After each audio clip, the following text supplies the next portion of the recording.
Dimanche du séminaire, un certain, comment dire, un certain vent, voilà, un certain vent a pris effet ici au Tabernacle de la Liberté, et je crois que c'est un vent qui va nous permettre de nous dépouiller, de nous laver, de nous purifier, pour que le Seigneur puisse nous amener dans une autre dimension. Amen. C'est pour cela que je voudrais vous inviter à lire ce texte de Éphésiens 4. Éphésiens 4 à partir du 17e verset.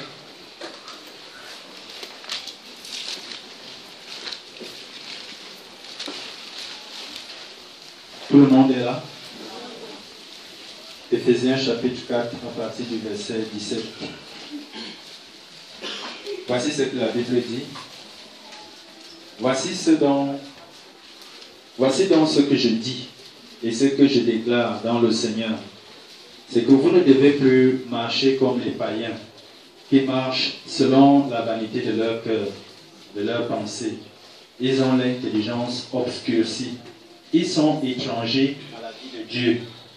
Et à cause de l'ignorance qui est en eux, à cause de l'endurcissement de leur cœur, ayant perdu tout sentiment, ils se sont livrés à la dissolution pour commettre toute espèce d'impureté jointe à la cupidité.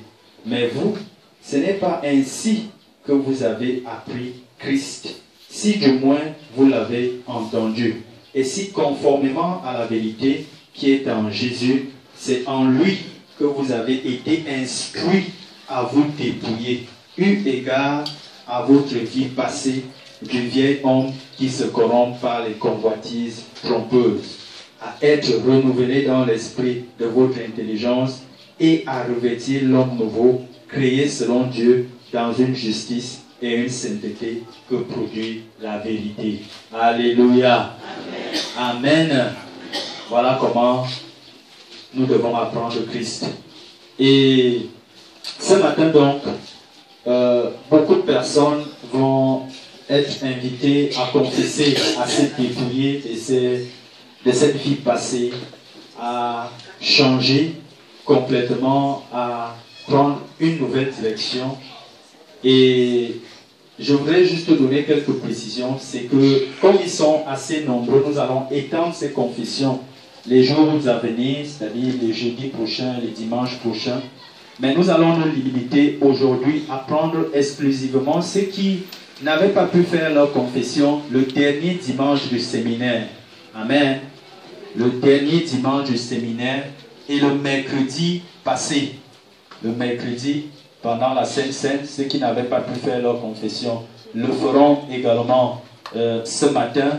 Et également la plupart des huissiers et des ouvriers qui doivent faire leur confession parce que eux doivent vraiment se dépouiller parce qu'ils sont au service. Ils devraient même passer avant tout le monde, avant les autres. Amen. Donc voilà comment ça va se passer. Si vous savez que vous n'étiez pas sur la liste du dernier dimanche du séminaire, s'il vous plaît, n'entrez pas dans la liste d'aujourd'hui. Et si vous saviez que vous n'étiez pas dans les rangs mercredi dernier, je dis en dehors des huissiers et des ouvriers, tout le reste qui n'était pas dans les rangs le dimanche du séminaire et mercredi pendant la Sainte Seine vont attendre les prochaines séances. Amen. Que le Seigneur nous bénisse. Donc j'ai dans la liste ici, je vais les appeler par les noms que j'ai ici. Mais avant de les appeler, je vais commencer par moi-même également. Je vais suivre la voix de Maman Anne. Amen. En réalité, ma vie également, nous tous qui sommes ici au Tabernacle, je ne vais pas dire nous tous, mais les gens comme nous, comme moi, qui sommes ici au Tabernacle, c'est vraiment une grâce de Dieu. Parce que j'aurais pu être le pire des hommes. Amen. Je vais couper court parce que c'est des confessions assez longues. Je vais connaître le Seigneur dans une circonstance très très dramatique parce que j'avais été beaucoup menacé par mon oncle, le petit frère à ma maman, qui m'avait tellement primé, il me faisait des choses terribles. C'est-à-dire que La dernière scène dont je me souviens, c'est qu'il m'avait battu nu en me versant de l'eau pimentée sur le corps avec des chaînes attachées aux pieds et en montant une colline, dont je courais en montant une colline et il me battait dessus. Et ça, c'est une scène que j'avais qui m'avait marqué terriblement. Et il me battait comme ça pour un vol que je n'avais pas commis. Et je lui avais gardé vraiment rancœur. Mon cœur était devenu tellement noir que j'ai acheté un bidon d'essence et je m'apprêtais à mettre le feu dans la maison pour brûler tout ce qui lui appartenait. Et j'avais déjà en intention d'écrire une lettre où je lui signifiais que si jamais que l'acte que j'ai commis a été commis par moi à cause de ce qu'il m'avait fait, et que si jamais il m'accuse et que je suis mis en prison, je vais me comporter comme un agneau en prison, et quand je sortirai, je vais le tuer avec toute sa famille. Donc ça, c'était résolu comme ça.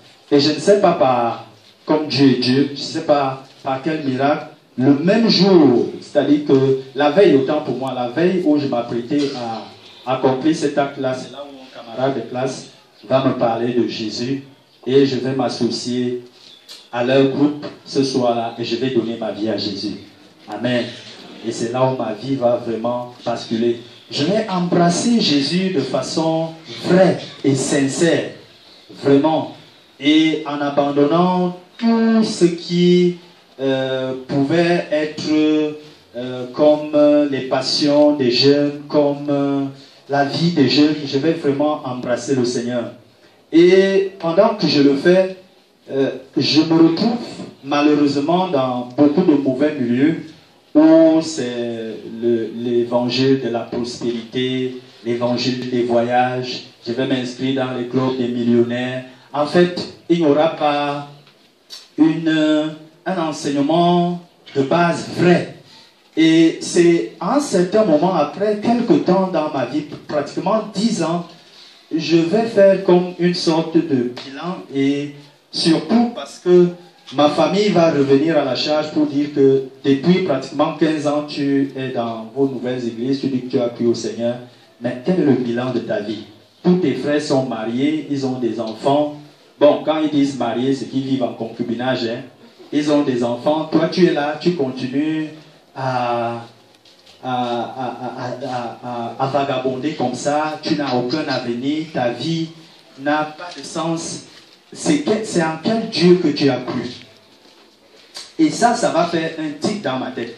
Et c'est là où ils vont décider vraiment, je vais commencer à suivre leur conseil, ils vont décider dans un conseil de famille comme ça que si je ne leur présente pas une femme avec un projet de mariage, je serai exclu de la famille. Et dans ma peur, avec tout ce que j'avais déjà subi, j'ai décidé comme ça d'entrer. C'est ça qui va me pousser dans la vie de fornication. Parce que quand j'ai cru, je n'avais pas vraiment connu cette vie-là. Et c'est là où les pires moments de ma vie vont vraiment avoir lieu. Parce que quand je m'engage dans cette vie-là, je vais faire des pires bêtises. Je me souviens de 2 actes particuliers où j'ai couché avec une fille qui était CDN, séropositive, et qui avait déjà été la maladie à un point où son corps ruisselait de plus. Mais je me suis engagé dans ça. Ce n'était pas une fois, c'était avec 2 comme ça là.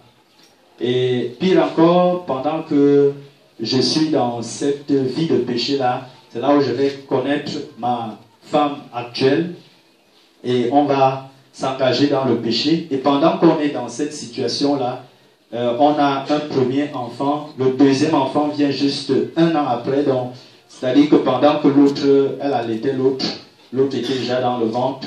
Et suite à ça, ça fait encore un autre déclic et je dis, hey, j'ai cru au Seigneur et quelle est la vie que je suis en train de mener là? Il faut que je cherche vraiment à me remettre sur le droit chemin. Et je décide donc d'épouser, de m'engager dans les liens de mariage avec cette fille. Et c'est là où je vais connaître encore des problèmes avec ma belle famille qui va s'opposer de la plus farouche des manières. Et un peu dépité par ça, je vais décider d'abandonner le projet. Et pour quitter mon épouse actuelle dans cette situation-là, je vais m'engager dans une autre relation avec une de mes élèves qui me courait après. Donc, je vais avoir des rapports sexuels avec elle. 2 semaines après, elle m'annonce qu'elle est enceinte. Et pour essayer de me camoufler et essayer de cacher toute cette horreur-là, je vais l'entraîner à l'avortement. C'est vrai que c'est à l'hôpital, c'est quand je la faisais avorter que je vais découvrir que, en fait, l'enfant dont elle disait que j'étais enceinte n'était pas de moi, elle avait déjà sa grossesse de 2 mois avant. Mais voilà autant de pires de choses que j'ai pu commettre jusqu'à ce que quand ma vie est arrivée à ce niveau-là, j'ai compris que je suis vraiment en train de me perdre.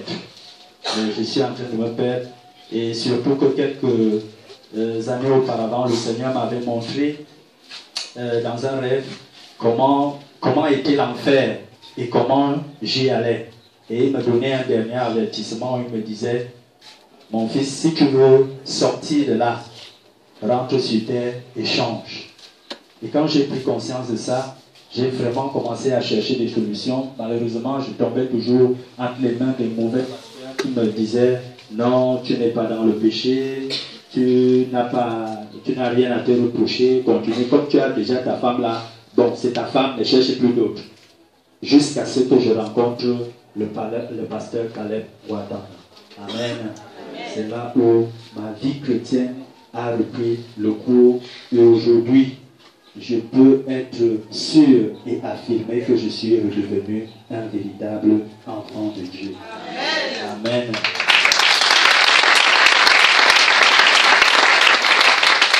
Et je voudrais vous dire, bien-aimés, c'est une grâce que nous avons que d'être dans ce ministère. Quand j'arrivais dans ce ministère, j'avais vu des délivrances auparavant, mais je n'avais pas connu les délivrances jusqu'à ce niveau. Et en certains moments, quand certaines délivrances avaient lieu, je doutais et j'estimais que ce n'était pas, bien, c'était pas que ça là, c'est exagéré. Ces personnes qui sont saisies là, parfois exagèrent, ils disent n'importe quoi, ou ils disent n'importe quoi. Et ça également, je m'en répands jusqu'à ce que je puisse, un peu comme m'entretenir de temps en temps avec le pasteur et parfois également avec son épouse et que je prenne les conseils d'eux. Et surtout que je me rende compte, après un certain nombre de délivrances, un certain nombre d'actions qui s'étaient produites, je vois la confirmation des années après, des mois après, des choses que j'avais doutées. Je vois comment ça se réalise sous mes yeux. Et c'est là où j'ai compris que ici, nous sommes effectivement conduits par le Seigneur. Qu'ici, nous sommes effectivement conduits par le Seigneur. Alléluia. Et je vous invite tous, bien-aimés. Et comme Maman Anne disait, vraiment, ceux qui sont plus jeunes, je vous en prie, ceux qui sont plus jeunes, vraiment, c'est une grâce de connaître le Seigneur étant jeune. Amen. Et si nous le tenons vraiment de tout notre cœur. Quand j'ai cru au Seigneur, mon ambition était d'être comme Timothée. Mais hélas, les esprits familiers m'ont rattrapé à un certain moment de ma vie. Et aujourd'hui, je crois que j'ai perdu beaucoup de choses. Mais la grâce de Dieu m'a été accordée. Et c'est pour cela que je suis dans ce ministère et que je suis sous les pieds de cet homme auquel je me suis rendu compte que c'était un véritable homme. J'ai connu, je peux vous l'affirmer, bien-aimé, j'ai cru en 91 et j'ai vu la plupart des ministères dits de réveil dans cette nation commencer et s'auto-détruire en même temps. Là où j'ai commencé, c'était dans une église appelée, ce n'est pas à cacher, c'était dans une église appelée église missionnaire, je crois chrétienne, ou quelque chose comme ça, où le pasteur avait, tous les filles de la chorale étaient les femmes du pasteur. Les femmes mariées étaient les femmes du pasteur. Et il y a des choses tellement abominables qui se passaient là au point où il avait eu des rapports avec une femme disant que, en fait, comme Élie s'était couché sur le fils de la Sunamite pour la réveiller, c'est comme ça que lui aussi, pour obtenir le miracle doit se coucher sur cette femme. Voilà autant d'abominations qui se passaient et qui continuent à se passer dans des milieux dits chrétiens aujourd'hui. J'ai cru servir Dieu dans un ministère avec une autorisation où celui qui avait obtenu l'autorisation était un marabout, mais et portant le nom de pasteur. Et ça, c'est une église que vous connaissez ici aussi, l'église appelée la mission chrétienne témoin de Christ. Ce n'est plus des choses à cacher, c'est des choses à dévoiler. Et je suis sûr que beaucoup d'églises qui sont nées aujourd'hui ont utilisé ces autorisations-là, mais dont le pasteur était marabout. C'était lui le marabout de l'équipe de football qu'on appelait Caïman à 6 heures. Alléluia. Et vraiment, aujourd'hui, j'ai eu déjà peut-être à faire certaines de ces confessions au pasteur et à d'autres personnes. Et aujourd'hui, devant vous et devant le Seigneur, je demande vraiment pardon. Parce que au départ, les gens, les jeunes avec qui j'ai grandi, en voyant ma vie de foi, m'ont pris pour un modèle. Mais quand j'ai chuté dans la foi, que j'ai commencé à commettre tous ces gaffes, je ne sais pas combien de personnes j'ai détruit. Je ne sais pas combien de vies j'ai envoyées en enfer. Et ça, c'est quelque chose qui est un lourd fardeau dans mon cœur. Je ne sais pas comment je ferai pour essayer de réparer ça. Mais je crois que la seule chance que le Seigneur m'accorde, c'est de le servir comme nous l'avons lu dans Éphésiens 4 aujourd'hui et dans un ministère comme celui-ci.